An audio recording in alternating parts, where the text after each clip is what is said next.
of me. Frighten me if they would. But I shall not stray from this place. I will walk up and down here to show them that I am not afraid. The ousel cocks the black of hue with horn stormy bell. The throstle and its note so true, the wren and little quail. What angel wakes me from my flowery bed? The finch, the sparrow, and the lark, the plain sun cuckoo gray, whose many a man doth mock, and dare not answer nay. Or indeed, who would try to answer so foolish a bird?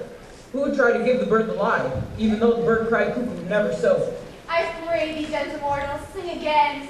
Mine ears were enamored of thy note, so as my eye the ball to thy shape.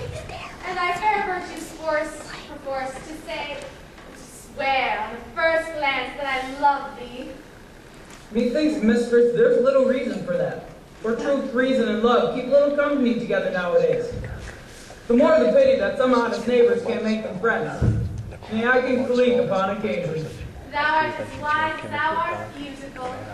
Not so, neither. If I had enough mind to get out of this wood, I would on mine own turn. Out of this wood do not desire to go. Thou shalt remain here, whether thou wilt to know. I am the spirit of no common race, and the summer still doth tend upon my state. And I do love thee, therefore go with me. I will give thee fairies to attend on thee, and fetch thee jewels from the deep, while thou pressed on flowers dost sleep. And I will purge thy mortal grossness so, and thou shalt like an airy spirit go.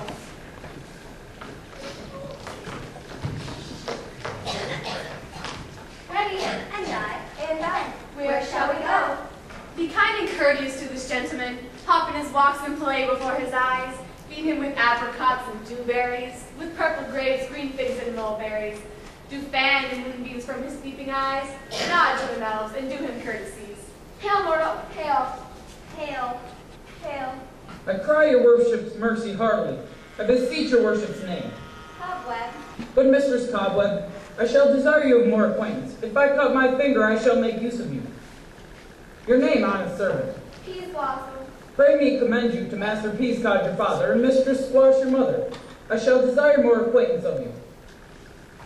Your name, I beseech you, madam. Mustard seed. Good Mistress Mustard Seed, I know your patience well. That same cowardly ox-like beef hath devoured many a gentleman of your company, and your kindred hath made my eye water here now.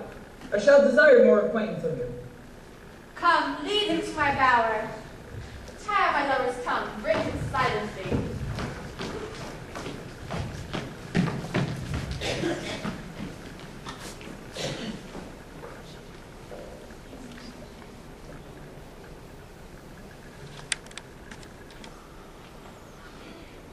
I wonder if Titania be awake. Which what it was that next came in her eye, which she must dote on in extremity. Ah, here comes my messenger. How now, mad spirit? What mischief now about this haunted grove? My mistress, with the monster is in love. Near to her close and consecrated bower, while she was in her still and sleeping bower, a crew of lumberjacks, not the smartest, that were for bread out in the UP forest, were met together to rehearse a play, meant for Venturo's celebration day. The shallowest, thick skin of that barren sort, who pyramids presented in their sport, forsook the scene and acted in a break. When I did him, this advantage take, an ass's had I fixed on his head. Anon, his Thisbe must be answered, and forth my actor comes. And they can spy his wild geese with the creeping fowler's eyes, several fells, and now they sweep the sky. Away the fellows fly. I led them on in this distracted fear, and left the sweet pyramus translated there. And in that moment, so it came to pass, Titania waked and straightway left an ass. This falls out better than I could devise. But hast thou yet charmed the Ethereum's eyes with the love juice as I bid thee do? I took him sleeping. That is finished too. And the apparent maid by his side, that when he wake, of course she must be eyed. Stand close. This is the same Ethereum. This is the woman, but not this the man. Well, why rebuke you him that loves you so? They breast so bitter on your bitter foe. Now I but chide that I should use thee worse. For thou, I fear, hast given me cause to curse.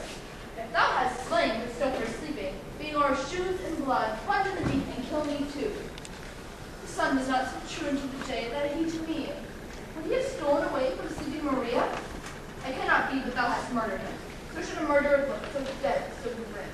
So should the murderer look, and so should I, pierced through the heart with your stern cruelty, while you, the murderer, looks as bright, as clear as yonder Venus in her glimmering sphere.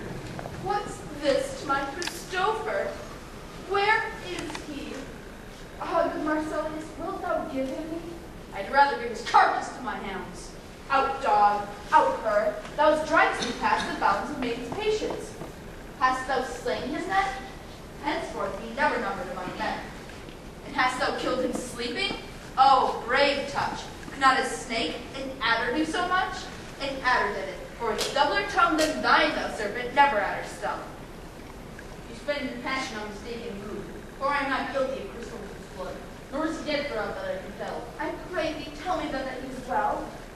If I could, what should I get there for? A privilege should never see me more, and from that hated peasant's part I sow. See me no more, whether he be dead or no. There's no following her in this fierce babe. Here, therefore, for a while I will remain. The sorrow's heaviness doth heavier grow. Thy debt that bankrupt sleep doth sorrow owe. Now in some slight measure it will pay. And for his tender here I made some mistake.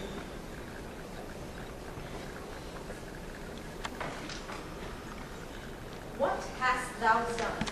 Thou hast mistaken quite, and laid the love juice on some true love's sight. Of thy mistake now must perforce ensue. Some true love turned, but not a false turn true. Then fate, oh rule, that one man holding so, a million fail, so breaking oath on oath. About this wood, go swifter than the wind, and sweet tall Helena, look thou find. All sick she is, and pale of cheer, sighs of love that cost the fresh blood dear. By some illusion, see thou bring her here. I'll charm his eyes against she do appear. I go, look how I go, swifter than the air from the native foe.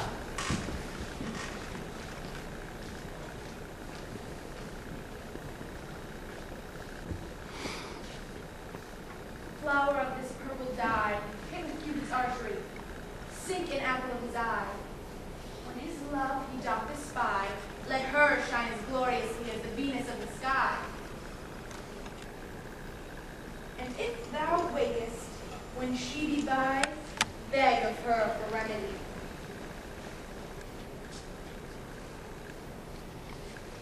Captain of our fairy band, Helena is here at hand, and you, mistook by me, pleading for a lover's fee. Shall we their fond pageant seek? Faith, what fools these mortals be! Silence, the noise they make will cause Marcellius to awake. Then two at once will one. That must needs be sport alone. And those things do best please me that will fall preposterously. Why should you think that I should go unscorned? Scorn and derision never came to tears. Look, when I vow, I weep. I was born in their nativity, that all truth appears. How can these things in me seem to scorn you so, bearing the badge of faith that proves untrue?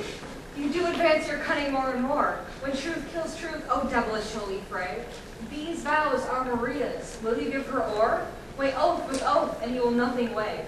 Your vows to her and me, put in two scales, will even weigh, and both as light as tails. I had no judgment when to her I swore. Nor none in my mind, now you give her o'er. He loves not you, and he loves Maria.